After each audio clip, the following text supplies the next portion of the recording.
first time we took part in the Schindler Award, it was an initiative myself and a student of ours. This time, this is the second time we take part in this, and this is an initiative of our higher school. The director and all the organization of our school has decided to organize a group of 36 students working in the Schindler Award for a whole semester and doing it as the principal design studio work in this semester.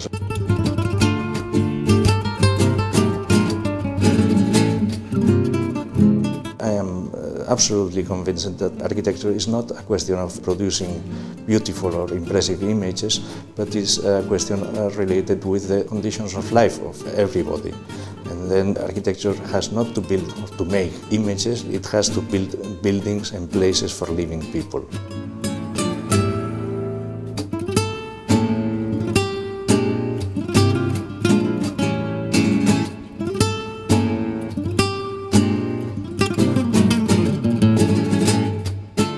More and more our young students are interested in this kind of architecture. And then a young student in our higher school who impressed me as being a very clever and very powerful person, whose name is Marta Bordas. He's paraplexic and he was then studying here.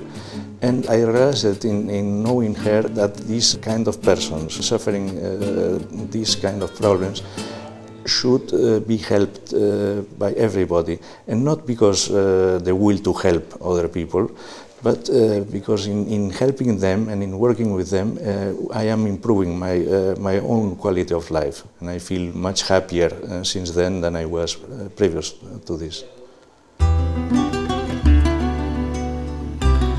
Normally, the students, when they are not really aware what it's a mobility problem or visual problem, because it's their first time in front of that problem. And usually people doesn't know how to move or how to react, because it's something that seems far or seems unknown. And I think the good thing of working on these issues is to make the accessibility as a normal term, to talk about that with no problems, and make the students sit on wheelchairs or close their eyes, and so they can get the feelings and get the normalization of that situation. And I think they usually react very good. The first time they are kind of afraid, they don't like to sit on a wheelchair, maybe it's contagious or something, but after that usually they actually don't want to stand up. They like to move and try things and really understand why the spaces should be on this way or the other. It has a reason. It's not only because the regulation says that and they were used to read the regulation and don't understand why it's asking that, and it's more about thinking about it.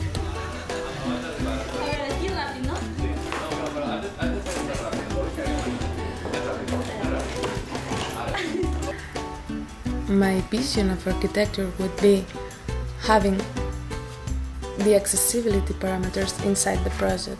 Now we are talking about accessibility and the project, and there are different things.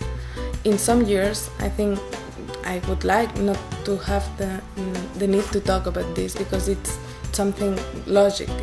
It's like, don't say you have to fasten your seatbelt. It's always something that you always do.